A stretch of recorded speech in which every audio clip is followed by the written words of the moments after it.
Hi hello, இன்றைக்கி நம்ம full video பார்க்க போகிறோம். என்னென்னா பாசிப்பயிரில் ஒரு ஒரு கறி கிரேவி டேஸ்ட் அளவுக்கு ஒரு கிரேவி செய்ய போகிறோம். நம்ம அதுக்கு வந்து 2 தக்காளி 1 வெங்காயம் மட்டும் இருந்தால் போதும். பாசிப்பயிறு ஊற வச்சுக்கிட்டேன், 4 மணி நேரம் ஊற வச்சுட்டேன். அப்புறம் வந்து தக்காளியை பொடி பொடியாக கட் பண்ணிக்கிட்டு வெங்காயத்தையும் பொடி பொடியாக கட் பண்ணிவிட்டேன். ஃபஸ்ட்டு வந்து குக்கர் எடுத்துக்கிட்டேன். குக்கரில் வந்து ஆயில் எனக்கு தேவையான அளவு எவ்வளோ ஸ்பூன் அந்தளவுக்குலாம் சரின்னு டெய்லி நம்ம சமைக்கிறவங்களுக்கு தெரியும். இந்த வெங்காயத்துக்கு இவ்வளோ வந்து எண்ணெய் ஊற்றணும் அப்படின்ற ஒரு கான்செப்ட் தெரியும். அந்தளவுக்கு ஊற்றிக்கோங்க. அப்புறம் ஜீரகம் போட்டுக்கிட்டேன். அப்புறம் பொடி பொடியாக சாப்பரில் வந்து சாப் பண்ணிக்கிட்டேன் வெங்காயத்தை. அதை போட்டுட்டு நல்லா வதக்கிக்கிறேன். கொஞ்சம் உப்பு போட்டு வதக்கிக்கிறேன்.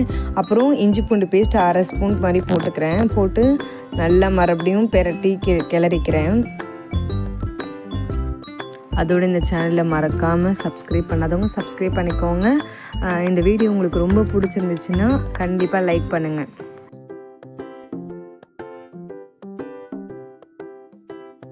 அதே மாதிரி சாப்பரில் கட் பண்ண டொமேட்டோஸ் வந்து போட்டுக்கிறேன்.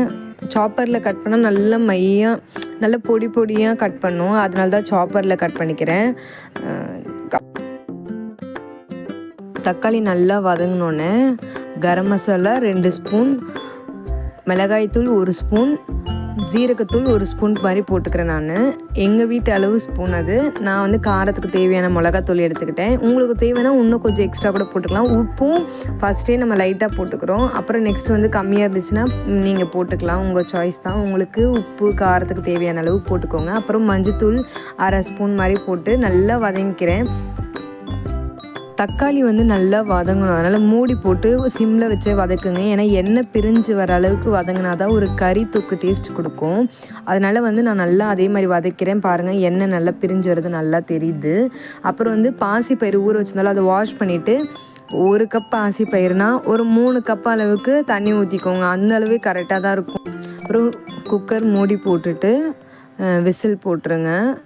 விசில் போட்டு 5 விசில் வர வரைக்கும் வெயிட் பண்ணுங்கள். 5 விசில் வந்தோடனே விசில் ஓப்பன் பண்ணிவிட்டு எடுத்துட்டா நல்லா சூப்பராக வெந்திருக்கான்னு பாருங்கள். அப்படி இல்லை, எனக்கு வெந்துருச்சு. ஏன்னா நான் வந்து 4 hours கிட்ட வந்து ஊற வச்சுட்டேன் இந்த பாசிப்பயிறு. அதனால் நல்லா வெந்துடும். நீங்களும் அதேமாதிரி ஊற வச்சு செஞ்சீங்கன்னா நல்லா வெந்துடும். சும்மா லைட்டாக கரண்டிலே வச்சு நல்லா மசிச்சு விட்டுருங்க. சும்மா லைட்டாக மசிச்சா போதும், ரொம்ப மசிக்க தேவையில்லை. இன்னும் கொஞ்சம் தண்ணி ஆட் பண்ணி அடுப்பு ஆன் பண்ணி குக்கர் எடுத்து வச்சுட்டு கொஞ்சம் கொத்தமல்லி தழை போட்டு நல்லா கொதிக்க விடுங்க.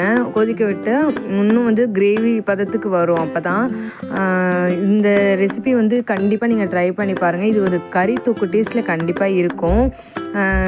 என்னென்னா இது வந்து சப்பாத்திக்கு சூப்பராக இருக்கும், சப்பாத்திக்கு பூரி கூட சூப்பராக இருக்கும், தோசைக்கு இன்னும் அல்டிமேட்டாக இருக்கும். தோசை தான் இதோட ஃபேவரட் டிஷ்ஷு. ஆனால் சாப்பாடுக்குமே சாப்பிட்லாம். சாப்பாடுக்கு சாப்பிட்டா கறி தொக்கு டேஸ்ட்டில் இருக்கும். கூட அப்பளம் ஏதாவது வச்சு சாப்பிடுங்க. சாப்பிட்டு பார்த்து கண்டிப்பாக கமெண்ட்டில் சொல்லணும்.